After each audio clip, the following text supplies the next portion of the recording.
I'm back with 4 more of your favorite words: Zeitgeist, Sofra, Confabulation, and lullaby. Stay tuned to find out the meaning, usage, and origin of these words. Also discover the lyrics of lullabies from around the world that are, well, scary. Do keep watching for all this and more. And in case you haven't already, do subscribe to The English Nut on Facebook, Instagram, and YouTube. Thank you.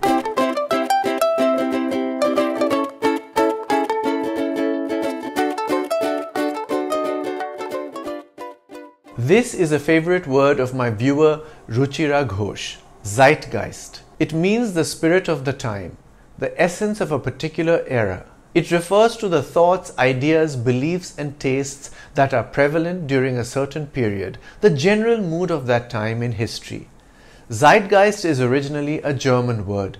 It can be broken down into 2 words: Zeit, meaning time, age, or epoch, and Geist, meaning spirit, mind, or intellect. Through his book, he wished to capture the zeitgeist of the 90s, the decade of his school-going years. For me, the songs of the Beatles perfectly express the zeitgeist of the 60s. To understand the artistic zeitgeist of an era, look at the movies, music, and fashion of that time. The preoccupation with artificial intelligence is a defining characteristic of the zeitgeist of today.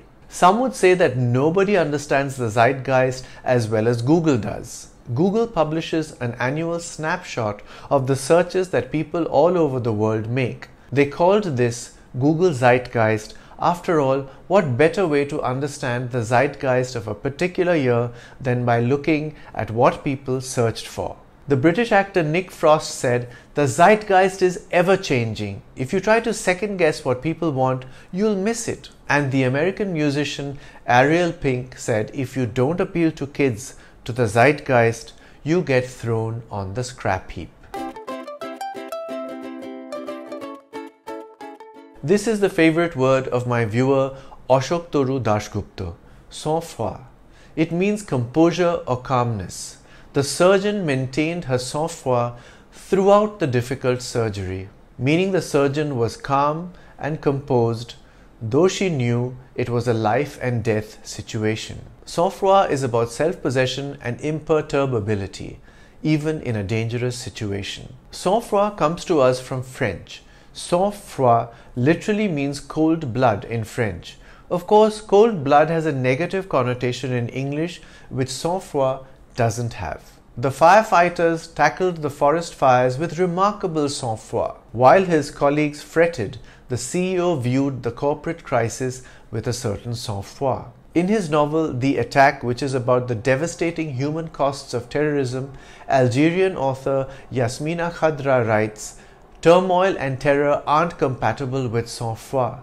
When horror strikes, the heart is always its first target."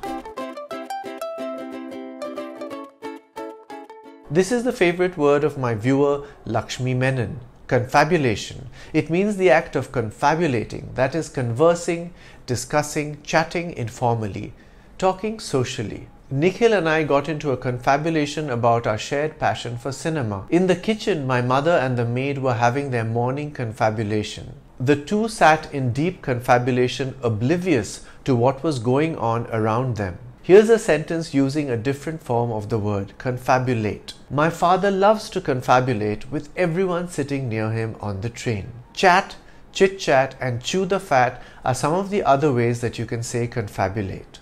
Do note that confabulation has a different meaning in psychology and psychiatry. It's a disorder which makes patients generate false memories. It's different from lying because the patient has no intention of deceiving anyone and believes the memory to be true. It's a case of your memory playing tricks on you. This is the favorite word of my viewer Malgorzata Majkowska, lullaby. It means a song that is sung to lull children to sleep. In fact, the word lullaby is derived from the word lull. The history of the lullaby is as old as humankind itself. One of the earliest surviving lullabies is from ancient Babylonia. This lullaby was etched into a clay tablet around 2000 BC.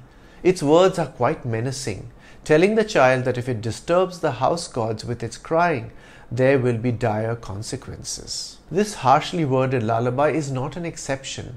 A traditional lullaby of the Kenyan Luo people starts with the words rock, rock, rock, but it goes on to warn that the baby who cries will be eaten by a hyena. An English lullaby that I heard as a child was quite scary too. It went, rock-a-bye baby on the treetop, when the wind blows the cradle will rock, when the bough breaks the cradle will fall, and down will come baby, cradle and all. The Bengali lullaby that my mother sang to me when I was small is not a happy one either. It goes, Khoka ghumolo, pada jurolo, borgi elo deshe.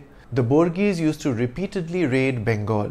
The lullaby is about not being able to pay the tax the Borgis demanded because the crops had been eaten by birds. Not exactly child-friendly, and yet it's one of the most popular traditional Bengali lullabies. Why do so many lullabies across cultures have negative themes? The Spanish poet Federico García Lorca had a theory that a lullaby was also a way for mothers to vocalize their worries, which is perhaps a logical explanation for their scary lyrics. Of course, despite the lyrics, the lullabies put the children to sleep because of the hypnotic quality of their tunes.